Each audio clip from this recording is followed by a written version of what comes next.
Hello बच्चों, एक बार फिर आपका स्वागत है फिजिक्स विजडम एकेडमी में। आज से हम 11th का बैच स्टार्ट कर रहे हैं। 11th का जो न्यू बैच है उसमें जो हमारा लेटेस्ट सिलेबस है उसके ऊपर क्लासेस होगी और इन क्लासेस में जो सीबीएसई का रैशनलाइज सिलेबस है वो करवाया जाएगा।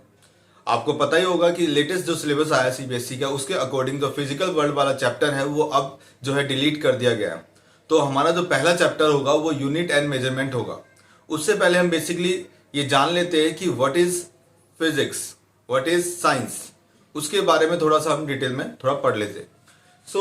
जैसा कि आपको पता है आप 10th तक साइंस को एक सिंगल सब्जेक्ट मानकर पढ़ते हैं। ठीक है, साइंस को एक सिंगल सब्जेक्ट मानते हैं और उस सब्जेक्ट में ही आप तीन चीजें पढ़ते हैं अलग अलग।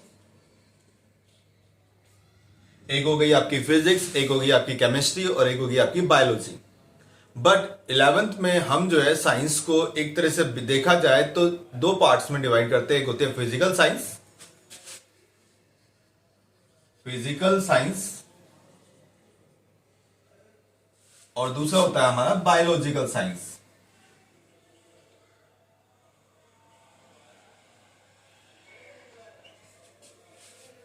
फिजिकल साइंस को फर्दर हम टू पार्ट्स में डिवाइड करते हैं, जिसमें से एक हमारा पार्ट होता है केमिस्ट्री और दूसरा पार्ट होता है हमारा physics. Okay, and biological science को अगर हम डिवाइड करना चाहें तो आगे चलकर हम इसको बॉटनी, जूलॉजी एक्सेट्रा में डिवाइड कर सकते हैं। ओके, एनवायरमेंटल साइंस और आपका जो है माइक्रो ऑर्गेनिज्म जो साइंस है वो भी इसी का पार्ट होती है। नैनो साइंस भी बायोलॉजिकल साइंस का ही पार्ट है। अब केमिस्ट्री और फिजिक्स। केमिस्ट्री आपको पता होगा, अब जो भी बच्चा साइंस लेता है उसको केमिस्ट्री और फिजिक्स तो पढ़नी होती ही है। अब जो मेडिकल में जाते हैं, मेडिकल की फील्ड में जाते हैं वो बायो पढ़ते हैं एडिशनल में, और जो नॉन मेडिकल की फील्ड में जाते हैं वो मैथ पढ़ते हैं। कुछ बच्चे ऐसे भी होते हैं जो बायो प्लस मैथ पढ़ते हैं। ठीक है, अब केमिस्ट्री और फिजिक्स। केमिस्ट्री जो है, केमिस्ट्री में आपका बेसिकली आ जाता है study of structure of atoms, composition of atoms and chemical reactions.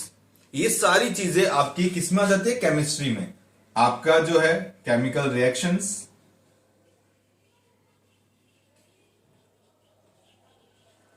Structure of atom,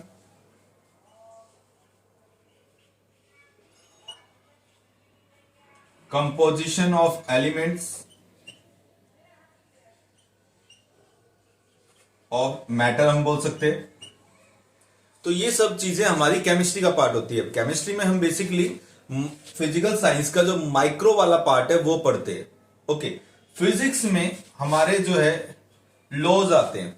ठीक है, लॉज ऑफ नेचर। जितने भी हमारे लॉज नेचर में गवर्न करते हैं उन सब के बारे में हम इसमें पढ़ते हैं। ये आपकी जो है साइंस नेचुरल फिनोमिना जितने भी है उन सब के बारे में डिटेल में बताती है। जितने भी आपके नेचुरल फिनोमिना है उनके बारे में डिटेल में बताती है। तो इस तरह से साइंस के जो है वो पार्ट करे गए। ये कुछ इंट्रोडक्शन है कि किस तरह से हम साइंस को डिवाइड कर देते हैं, physical science, biological science. Then physical science को फर्दर हम डिवाइड करते हैं केमिस्ट्री में एंड फिजिक्स में, और बायोलॉजिकल साइंस को हम बॉटनी, जूलॉजी में जो है कन्वर्ट कर देते हैं। और इसमें केमिस्ट्री में हम जो है पढ़ते हैं इनके बारे में, chemical reaction, structure of atom, composition of matter, और फिजिक्स में laws of nature and natural phenomena जो है इनके बारे में पढ़ते हैं। बायोलॉजी में हम बेसिकली माइक्रो ऑर्गेनिज्म, सेल्स, इन सब के बारे में पढ़ते हैं। ओके, अब हम जो है अपना पहला चैप्टर स्टार्ट करते हैं, unit and measurement. According to the CBSE physics syllabus 2023 unit and measurement हमारा पहला चैप्टर बनता है।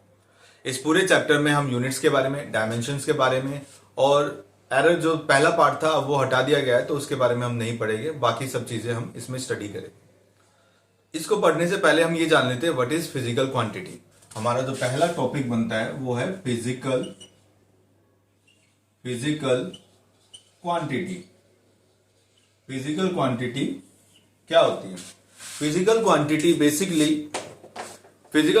Basically the those quantities through which और by which we can define the laws of physics. देखिए, फिजिक्स को अगर हमें कोई इक्वेशन लिखनी होती है, हमें कोई लॉज समझाने होते हैं, तो हमारे पास कुछ ना कुछ क्वांटिटीज होनी बहुत जरूरी है। उन्हीं क्वांटिटीज को हम फिजिकल क्वांटिटीज बोलते हैं। इन्हीं की टर्म्स में हम फिजिक्स के लॉज को डिफाइन करते हैं। अगर हमारे पास फिजिकल क्वांटिटीज नहीं है तो हम इनको डिफाइन नहीं कर सकते। सेकंड चीज, physical quantities are those quantities which are measurable, जिनको मेजर किया जा सकता है।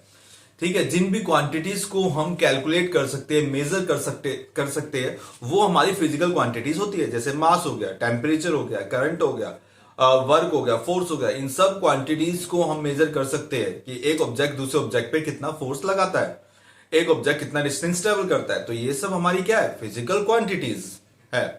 अब फिजिकल क्वांटिटीज जो है basically building blocks of the physics, इनके बिना तो हम आगे जा ही नहीं सकते। ठीक है, इनके बिना हम फिजिक्स को स्टडी डिटेल में नहीं कर सकते। फिजिकल क्वांटिटीज को भी दो पार्ट्स में जो है डिवाइड किया गया है। एक हमारी होती है फंडामेंटल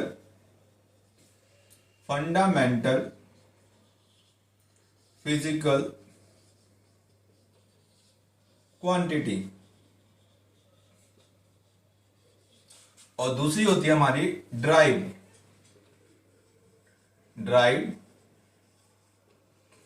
फिजिकल क्वांटिटी। ठीक है, दो तरह की हमारी फिजिकल क्वांटिटीज होती है। एक होती है हमारी फंडामेंटल फिजिकल क्वांटिटी और एक होती है हमारी drive physical quantities. Fundamental quantities वो होती है जिनको हम तोड़ नहीं सकते। ठीक है, जिनको फर्दर नहीं किया जा सकता, ब्रेक नहीं किया जा सकता, यानी कि ये एक फिक्स है। इन्हीं से हम जो है ड्राइव क्वांटिटीज को बनाते हैं। ड्राइव क्वांटिटीज वो होते हैं जिनको ब्रेक करने पर हमें बेसिकली फंडामेंटल क्वांटिटीज मिल जाती। हम नेक्स्ट में अब पढ़ेंगे कि फंडामेंटल क्वांटिटीज कौन सी होती है और किस तरह से उनकी यूनिट जो है वो डिफाइंड है। तो अब हम पढ़ते हैं कि what are fundamental physical quantities. मैंने अभी आपको बताया कि फंडामेंटल फिजिकल क्वांटिटीज को हम ब्रेक नहीं कर सकते, ये डिफाइंड है। And there are 7 fundamental physical quantities. वो कौन कौन सी है आइए जान लेते हैं। सबसे पहले है हमारी मास। मास की जो एसआई यूनिट होती है वो केजी होती है। फंडामेंटल फिजिकल क्वांटिटीज को हम बेस क्वांटिटीज भी बोलते हैं। Base physical quantities. ओके, सो मास की यूनिट हो गई केजी। ये जो यूनिट है इसको हम बेस यूनिट बोलते हैं। ये हमारी base quantity, this is called base unit. और fundamental quantity, fundamental unit. Second, length, इसकी यूनिट हो जाएगी मीटर। थर्ड, टाइम, इसकी यूनिट हो जाएगी स्मॉल एस। फोर्थ, टेम्परेचर,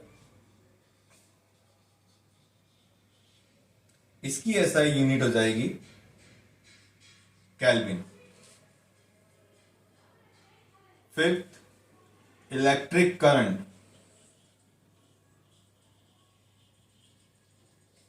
इसकी एसआई यूनिट हो गई ampere. 6, luminous intensity. Luminous intensity की एसआई यूनिट होती है कैंडला। और लास्ट, अमाउंट ऑफ सब्सटेंस।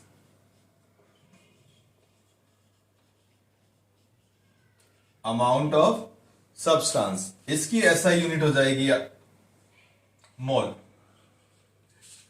ठीक है, ये सारी जो क्वांटिटीज है ये हमारी बेस क्वांटिटीज कहलाती हैं। और ये जो यूनिट्स है जितने भी, the unit associated with the base quantities are known as base units.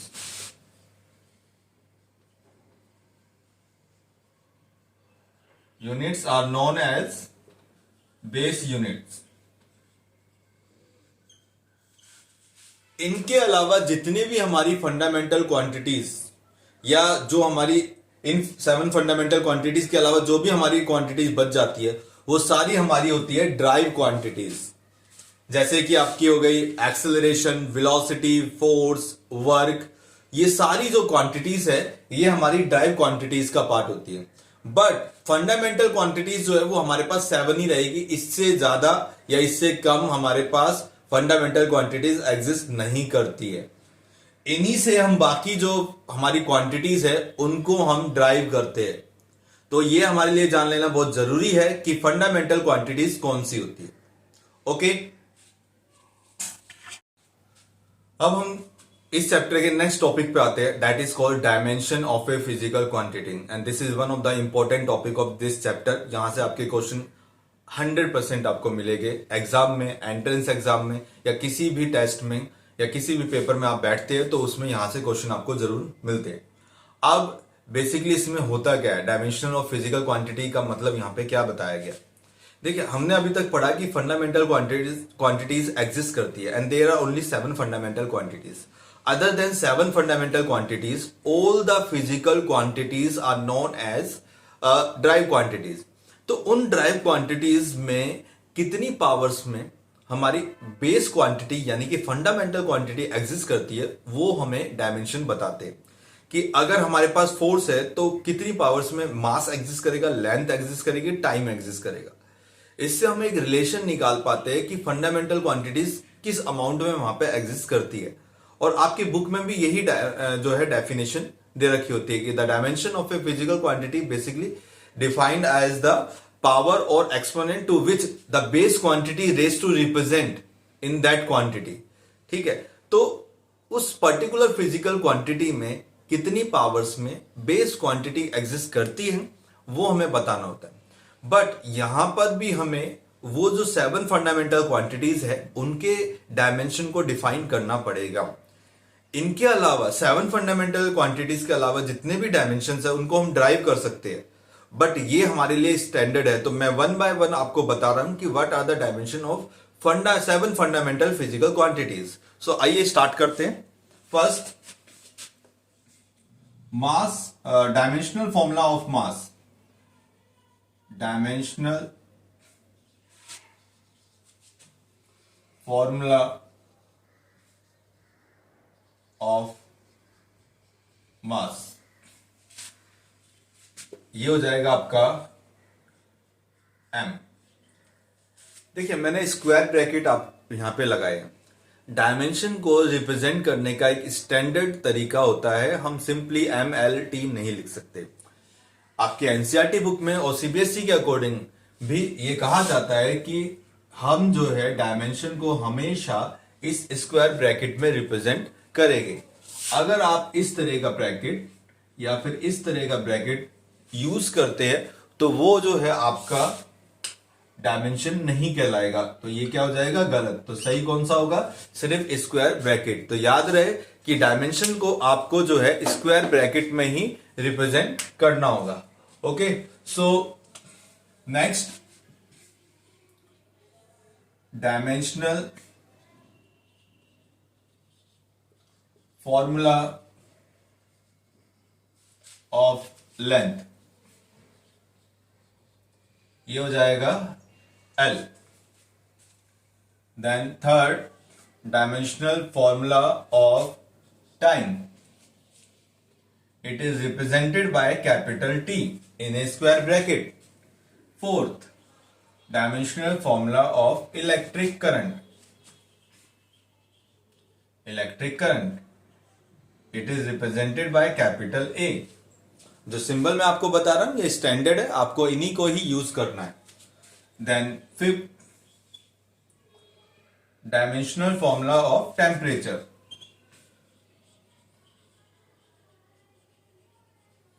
ये हो जाएगा आपका K। इसके बाद sixth, dimensional formula of luminous intensity,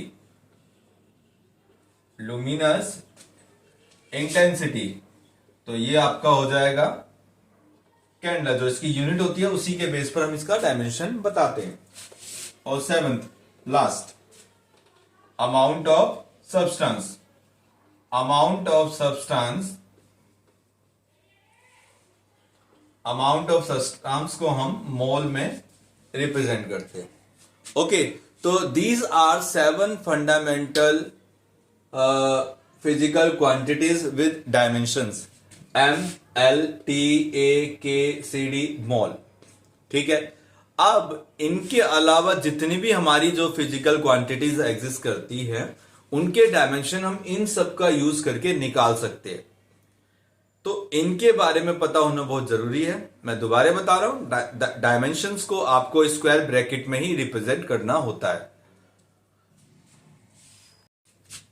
तो अब हम dimensional formula of drive physical quantities इनके बारे में पढ़ लेते हैं कि जो बाकी हमारी ड्राइव क्वांटिटीज हैं जो उन 7 फंडामेंटल क्वांटिटीज के अलावा हमें मिलती हैं उन सबके डायमेंशन किस तरह से होते हैं। तो हम स्टार्ट करते हैं नंबर 1, एरिया।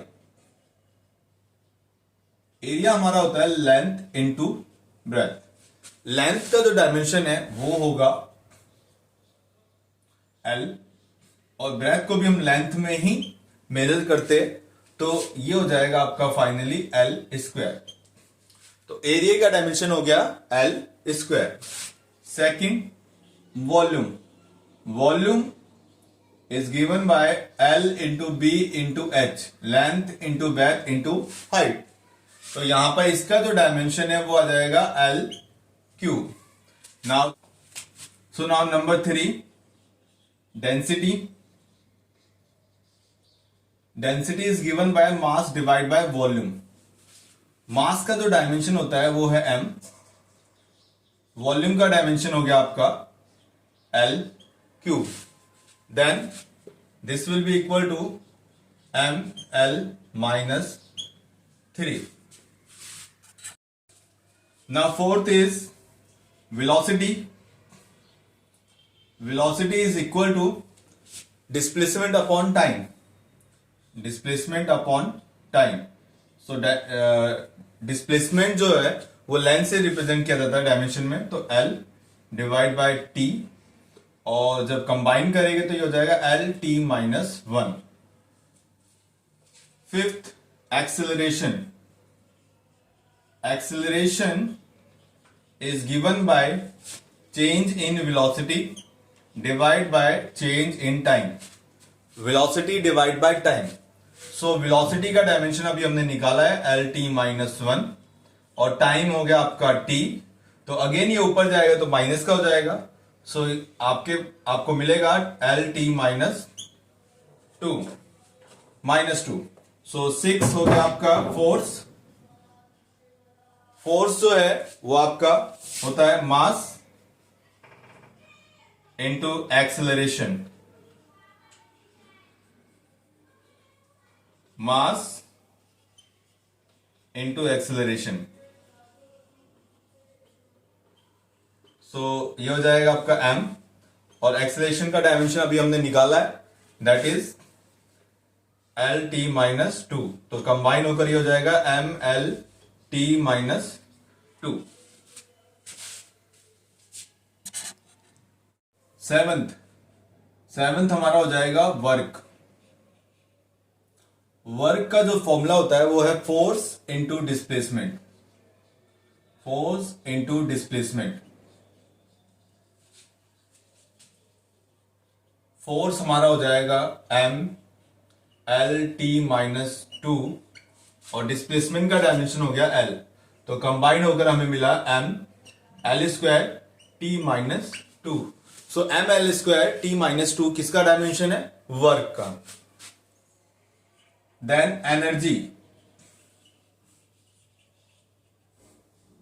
एनर्जी देखिए, एनर्जी जो होती है वो काइनेटिक एनर्जी भी हो सकती है हमारी, पोटेंशियल एनर्जी भी होती है। सो अगर हम यहां पर काइनेटिक एनर्जी ले mv स्क्वायर, तो याद रखना ये 1/2 जो होता है इसका डायमेंशन में कोई रोल नहीं होता है। जो आपका डायमेंशन होता है वो डायरेक्टली आपका फिजिकल क्वांटिटी से लिंक करता है। सो यहां पर अगर m का डायमेंशन लिखेंगे तो m यानी मास का डायमेंशन m, और वेलोसिटी हो जाएगी L T माइनस 1, स्क्वायर, और जब हम कंबाइन करते हैं सबको तो mL²T-2। तो इसका जो डायमेंशन है वो वर्क के इक्वली आया। ऑब्वियसली जब भी हम किसी ऑब्जेक्ट पे वर्क करते हैं तो वही वर्क एनर्जी की फॉर्म में स्टोर होता है। हम एक दूसरी energy that is potential energy के बारे में पढ़ लेते हैं। अगर ये भी एनर्जी है, देखिए सेम क्वांटिटी, अगर सेम एनर्जी है ज्यादातर केसेस में तो डायमेंशन भी आपका सेम आता है। कुछ एक में अलग आएगा, वो मैं बताऊंगा आपको किस में अलग आएगा। पोटेंशियल एनर्जी होती है हमारी, आपने पढ़ा होगा mgh, तो मास का डायमेंशन m, g है एक्सेलरेशन ड्यू टू ग्रेविटी, तो इसका डायमेंशन वही होगा जो एक्सेलरेशन का होता है, L-T-2, और h हो गया हाइट l। तो इन सबको कंबाइन करेंगे तो अगेन mL²T-2, तो इसका डायमेंशन भी जो है सेम मिला, यानी कि work, kinetic energy, potential energy, इन तीनों का डायमेंशन जो है वो सेम होता है। यहां पर एक चीज और जानने की जरूरत है, आगे मैं आपको एक चीज और बताऊंगा एप्लीकेशन में, कि सेम डायमेंशन वाली क्वांटिटी ही ऐड हो सकती है या सब्ट्रैक्ट हो सकती है। तो आप ये देखते होगे क्यों होता है, क्योंकि वर्क जितना भी हम करते हैं या तो वो काइनेटिक एनर्जी की फॉर्म में स्टोर होता है या फिर वो पोटेंशियल एनर्जी की फॉर्म में स्टोर होता है। नेक्स्ट एक क्वांटिटी है हमारी टॉर्क, हम इसको बाद वाले चैप्टर्स में पढ़ेंगे, और ये होता है हमारा force into perpendicular distance. So again mL²T-2 और L, सो ये हो गया mL²T-2। अगेन इसका भी डायमेंशन सेम आया। तो अगर आपसे कोई पूछता है कि ऐसी चार क्वांटिटीज के नाम बताइए जिनका डायमेंशन mL²T-2 है, तो वो हो जाएगी आपकी वर्क, काइनेटिक एनर्जी, इसको हम काइनेटिक एनर्जी लिख सकते हैं, काइनेटिक एनर्जी, और पोटेंशियल एनर्जी देन टॉर्क। ये आपकी चार ऐसी क्वांटिटीज है जिनका डायमेंशन आपको सेम मिलता है, and which is further equal to mL²T-2। इसके बाद 11 मोमेंटम, अब बेसिकली ये लीनियर मोमेंटम होगा। अब हम यहाँ पे दो तरह के मोमेंटम पढ़ते हैं, लीनियर मोमेंटम या फिर एंगुलर मोमेंटम। तो अगर कहीं पे मोमेंटम है तो ऑब्वियसली वो लीनियर मोमेंटम है। मोमेंटम जो होता है वो मास इंटू वेलोसिटी, तो ये हो गया आपका m, और वेलोसिटी का डायमेंशन हो गया L-T-1, सो कंबाइन हो गया, आपको मिला mL-T-1। ओके, देन 12 में हम इंपल्स लिखते हैं। Impulse basically change in momentum को बोलते हैं, चेंज इन मोमेंटम, या फिर फोर्स इनटू टाइम। और इसमें अगर हम डायमेंशन निकालेंगे तो ऑब्वियसली जो मोमेंटम का डायमेंशन होगा वही हमें यहां पर मिलेगा, mL-T-1। To dimension of power, power is defined as work divide by time, work divide by time. So work का डायमेंशन हमारा होता है mL²T-2 divide by T, so this will be equal to mL²T-2। ठीक है, उसके बाद gravitational constant, gravitational constant का जो डायमेंशन फॉर्मूला होता है वो होता है m-1L3T-2। Then coefficient of viscosity mL-1T-1। So अगर हम और भी डायमेंशन देखना चाहे तो हमारे पास बहुत सारी क्वांटिटीज अब भी बची हुई है, surface tension, surface energy, angular momentum, वो मैं सब आपके लिए छोड़ रहा हूं कि आप पता करें कि इन सब के डायमेंशंस क्या होते हैं। प्रेशर हो गया आपका, और बहुत सारी ऐसी क्वांटिटीज है जो आपके 11th में यूज होती है, जैसे स्ट्रेन हो गया, स्ट्रेन एक ऐसी क्वांटिटी है जिसका कोई डायमेंशन होता ही नहीं। स्ट्रेस हो गया, फोर्स डिवाइड बाय ए, ठीक है। तो बहुत सारी ऐसी क्वांटिटीज आपको मिलेगी, मैं सारी नहीं करवा सकता आपको, और तो कुछ आपके लिए होमवर्क है, आप घर से ट्राई करिए, एनसीईआरटी बुक के पीछे देखिए, सब आपको मिल जाएगा। तो आज की क्लास में इतना ही, थैंक यू।